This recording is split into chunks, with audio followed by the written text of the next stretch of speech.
Welcome to Building Teams with Teams & Co., where we explore how leaders can empower their teams, achieve ambitious strategies, and deliver exceptional customer service.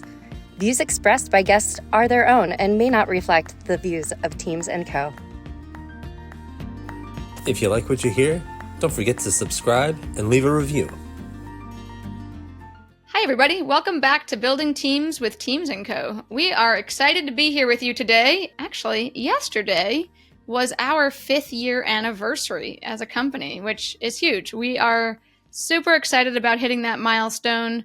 So very grateful to all of you who have been following our path along the way, supporting us, encouraging us, cheering us on, and also giving us great feedback on the content we're providing. It's the 4th year of our podcast, but today we just kind of wanted to, do a quick refresher. We realized that we haven't really talked about our framework and our approach since, the first season. So way back when Luis and I were doing the podcast, and we had decided we were going to do the podcast, he had this great idea to start it on the premise that we were having a lot of great informal conversations with leaders.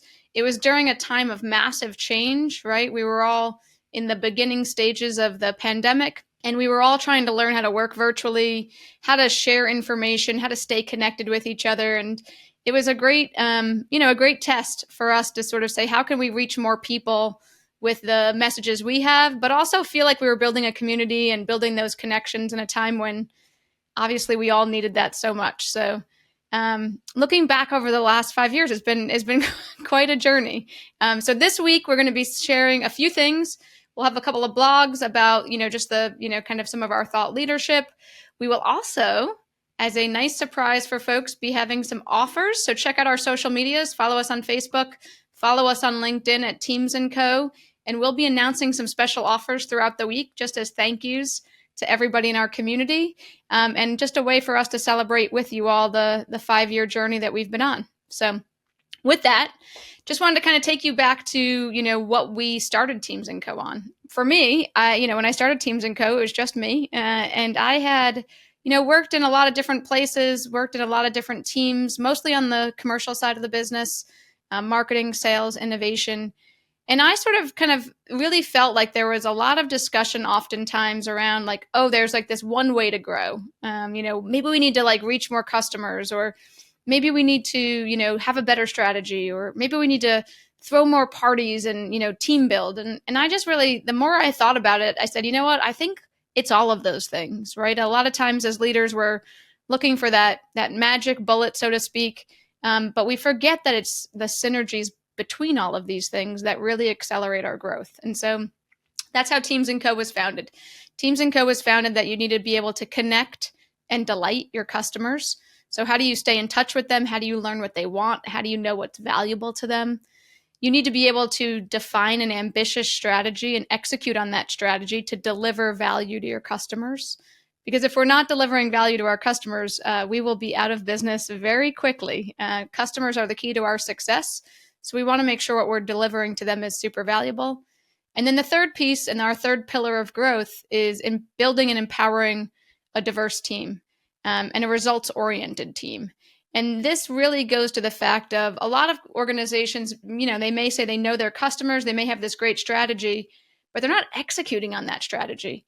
A couple of years back, and we'll put the link in the show notes, I read the Inc. magazine had said that like 67% of strategic plans fail. And that's an insane number if you think about it, right? Like 2/3 of strategic plans fail. And a lot of that is the reason that we felt so compelled to have this third pillar in our growth strategy, is because it's the team. The team executes on that strategy. And so as leaders, we cannot forget that not only do we have to make the great strategy, we also have to teach our teams and empower our teams and give them the tools and resources and the training and the development and the coaching to be successful in bringing that strategy to life. So those are the 3 things we do. And so a lot of times people will ask, as they're getting introduced to the podcast, like, hey, these are great conversations you're having with leaders, but why do people come to Teams & Co.? And they come to us for this framework, right? It's our growth framework, and it's the way that we help organizations accelerate their growth. So typically organizations are coming to us for, a variety of reasons, But in terms of our growth assessment, organizations maybe are saying, hey, we want to grow faster. These are organizations that maybe have seen that they were a fastest growing company on one of, those lists, and now they're not. Or maybe they're seeing their market share erode. So they're still number one, but they're slowly losing, to new entrants, and they want to make sure that they're accelerating their pace and outpacing their competitors. Or maybe, unfortunately, they've hit like a slower patch and they're starting to see declining growth. And they're saying, okay, how do I restart the growth engine within my organization? Similarly, we get a lot of organizations who are saying, hey, we're growing so fast, but we think we're losing our culture along the way. We're, struggling with employee retention. We're no longer rated one of the top places to work. Or we keep thinking that we should be rated a top place to work, but we're never making the list. Like, what is it? What are some of those places that maybe we're missing? And so that's where we come in. We help with growth assessments. So whether you're coming to us because you say, you know what, we really need to grow faster and do that with fewer pain points, or we need to figure out how to restart our growth. And then when we grow, we want to grow in a new way, again, with fewer pain points. It's the same process that we go through in terms of first figuring out, where are you today? A lot of folks are like, oh, how do I get to this next step? It's really hard to get to the next step in your growth if you don't know first where you are today. And so we've talked about this previously, right? Current state analysis, etc. But we use the growth assessment at Teams & Co. So we work with organizations to understand, okay, within these pillars, right? So within, the pillar of customer, do you know your customer, right? Has that changed? Have you looked back to see, if there are any changing dynamics to your customer? Do they like the same things? Are they worried about the same challenges? Are you providing a similar value to you, right? Do they want to receive the product in the same way? Are there things that you can be improving about your supply chain? So we do a lot of customer discovery work. We also want to understand, are you defying their expectations, right? What does your customer service process look like? What does your feedback process look like? If somebody buys something from you, are you asking them how it went? Are you asking them for feedback about how you could improve? A lot of organizations will say, oh, yeah, we're customer first. And then we do this assessment and we find out that actually, they have a rule that, customer calls can only be 30 seconds or less. And what we say is, hey, if you're stopping those conversations because of a cost efficiency that you're trying to gain, what you're actually doing is shutting the door on your customer and potentially letting your competition to open that door, right? So those competitors that are spending more time on the phone with customers, really solving their problem with one call resolution, making sure that their customer support teams have all the FAQs they need to answer those phone calls. And they're doing it in one call so the customer doesn't have to call back. They don't have to worry about it. And that kind of builds that loyalty, which means when your competitor's out there advertising, hopefully your customer is really satisfied with the service they're getting. I always use Chewy.com, and I know you guys, after, everybody on this podcast listening is probably sick of hearing me say it. But for example, the other day I was on the phone with them for probably 4 or 5 minutes, and the customer service representative actually offered to do a lot of things I didn't even ask for, right? She saw that I had a bunch of different auto ships, and she was like, hey, can I actually combine these for you? Can I make this easier for you? Can I make this process more streamlined? And she didn't have to do that. She could have very easily said, hey, Tracy, go into your app and make sure you update this. But she didn't, right? And so as we're doing our assessment in the beginning with organizations, we're really trying to understand, do you value the customer? Are you going above and beyond for them? And then does everybody in your organization know how important that is and know how important the customer is and how to help solve that? So that's customer, right? Then we move on to strategy. So here we try to understand, what's your vision? Do you need to reset your vision, your mission, your values? Those are, pivotal things for an organization, right? Your mission and vision set your North Star. They align your entire team behind a point and a direction that you're going to be going in. So you want to make sure, hey, does everybody know it, right? Does everybody know what our mission, vision, and values are? Values are how you deliver on that mission, right? And so how are we going to be our ways of working with each other? And so if everybody doesn't know what they are, it's really hard to build that culture that can move quickly together. I always kind of use the analogy of herding cats, right? If everybody knows the direction we're going and we need to change directions, it'd be very easy to herd us in a new direction, right? Because we're all going straight and now we're all going to go to the right.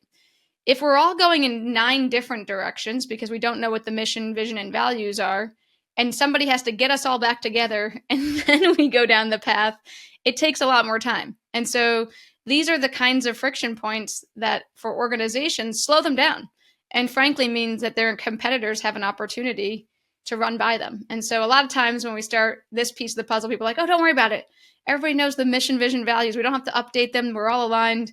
And inevitably, we always find some misalignment and some just maybe some small tweaks or some ways that we can update that as we grow as companies, right? Because just like people, organizations evolve, and it's good to double check on these things. Within strategy, also, we look at things like can leadership and are the leaders saying no, right? We have to prioritize as leaders. There's so many things we could be doing, but our job really is to make sure that we're executing on a few things really well versus trying to do everything, a little bit at a time. That really magnifies your results. So, for example, we obviously work in 3 areas. We work in customer, strategy, and teams. We don't work, for example, in accounting. If somebody comes to us and they're like, hey, can you help us with an accounting process? We recommend really trusted accounting partners. We don't volunteer to take those projects on because we want our clients to get the best results. And we also want to make sure that we're working within our zone of genius. And that's not one of our 3 key pillars. Super important. Accounting's important. We just don't work there. The last thing we do in strategy is we really help organizations understand their metrics, right? So if you have a strategy, how are you going to measure success? How are you going to measure if you're going to stop doing something mid-year and start doing something else? Like, what are the benchmarks that you're going to use? It's good to agree to those things ahead of time, because then when you're in the thick of the action, so to speak, you have a good benchmark of like, okay, well, this is what we said our barometer is. So does it beat this or does it fall below it? And therefore we can make a good decision. Last but never least at Teams & Co. is building and empowering results-oriented teams. So here we really want to make sure, as we're auditing an organization, we understand how are they empowering their teams, right? So first and foremost, just like the basics, right? Do people have updated job descriptions? Do they have updated goals? You'd be surprised, or maybe you wouldn't be surprised, how many times we go into organizations and folks are like, oh, I have a job description. It's been the same one since I was hired 5 years ago. And it's really hard for, people to deliver the results and accelerate our growth if we don't know what our role is. And so the very basics of leadership is making sure, do people have an updated job description? Do they have goals that align to the strategy, right? So as an individual contributor, I can see if I do this, it helps the company grow this way, right? I have a line of sight to the strategy. And then 3, do I have a development plan? People want to develop at organizations. They don't, there's a lot of talk about, oh, people leave, they job hop. They're usually doing that because their leaders aren't investing in them and investing in their development. And so having these basic foundational things can help you, accelerate your growth. We then assess your processes. Are your processes consistent with your strategy? Are they consistent with your values? Are they consistent to our earlier point around how you talk about your customer and how you value your customer? And then last but not least, we talk about communications and celebration, right? So you'll hear us often at Teams & Co. say we are about building teams, not about team building. And the reason we say that is because oftentimes organizations skip all the way to this last step. And in order to build a great culture, they're like, oh, let's buy a ping pong table. Let's go and do a team building event. Let's solve this with trust falls. And nobody wants those things, right? Because they come back after a day of team building and they're frustrated and they've got more emails in their inbox and the same friction points exist, right? The same processes are broken. The same things aren't happening. So what we do is we assess, okay, great. We want to celebrate as a team, but are we celebrating our wins, right? Are we doing that at the end of the project? Are we doing that when there's a big accomplishment? Are we doing that day to day, right? Do leaders send thank you notes? Do they recognize people with real-time feedback at meetings? And so we assess all of this to understand, as an organization, how are you communicating with your team? Do they, have the information they need to be successful when they need it and in what ways they need it? And then are we also celebrating together in all the relevant spaces? Or are we trying to skip all that and just celebrate up front and not fix any of the processes? So the reason we do this at the start of our projects is because we want to empower our clients to make the best decisions for them. So at the end of an assessment, what happens is we give the report to our client. We give it to them in 3 categories: things that we believe their team are doing really well, and also the things that we believe their team can improve without us, right? There's a lot of stuff that organizations can do on their own. They don't have to pay a consultant to do. And we believe this is really important because we want clients to work with us and get the best ROI, return on investment, that they can, right? But that means empowering them to make some of the changes. Then we outline where we think we can help and where we can be strategic partners in advancing their growth, accelerating their growth, helping them work on, 1, 2, or 3 of these pillars. And then last but not least, there's a lot of stuff that's out of our wheelhouse. And again, to our point about saying no, we have a really long list of trusted partners where we say, hey, we can't do that for you, but we have this great partner we work with, and they'll be able to help you with that. People don't have to take that recommendation, but especially, when we're working on projects, like we have dev teams that we work with. So for development, for big IT projects, we say, hey, we're really good at the customer discovery. We're really good at the roadmap strategy. We're great at the team building and building out races and team processes and communication to launch your new innovation. We don't know how to code, but we do know a few development teams that do that and work with us regularly, and we can recommend those to you. So 1, that we're working with a partner we know and trust. 2, you're working with a partner that you have a good recommendation on, or you can just, add them to your vetting process and maybe you choose a partner of your own, and that's okay too. We just like to, again, help our clients make the best decisions that they can. And so we present this plan to them with the 3 buckets of the things that their team can do, the things we can help with, and the things we can't help with, but we can recommend them to a good partner. And then the organization owns that. And they can choose to take that and do the work on their own. They can choose to work with Teams & Co. But either way, they have a blueprint and an assessment of what drivers that they can improve to start to accelerate their growth and which levers they can start to pull, right? So they may do really well on knowing their customer, and everybody in the culture knows their customer. It's really infused, but they're struggling with defy expectations. That's okay. We can give them a checklist of okay, here's some ways that they can do that. We may recommend some extra customer discovery work that either they can do or we can do, but it provides a good kind of checklist for growth, so to speak. So anyway, that is what we do here at Teams & Co. Just a little refresher on our 5th anniversary. We're going to try to do a little bit more of this. We'll start to infuse, every other week or so, just a little bit of a podcast around what we do. Again, we realize it's year 4 and we know we have lots of new listeners. We always appreciate the new listeners. We also appreciate all of you who have been with us for the full 4 years of the podcast. And we really appreciate all of you who have been a part of our community for the 5 years that we've been in business. We know that it's a lot of, time and commitment to read blogs and listen to podcasts, and you have so many to choose from. So we appreciate that. We appreciate our clients who have let us work with them and help them grow. And again, as a quick thank you to everybody, we will on our social medias this week be sharing a few gifts and surprises and thank you offers for folks if you want to start to work with Teams & Co. So you can follow us on those socials on LinkedIn and Facebook. That's where we'll be sharing those deals. And we will also, obviously, always appreciate it if you like, subscribe, and follow us on the podcast to hear even more from us. So appreciate it. I hope you all have a great week.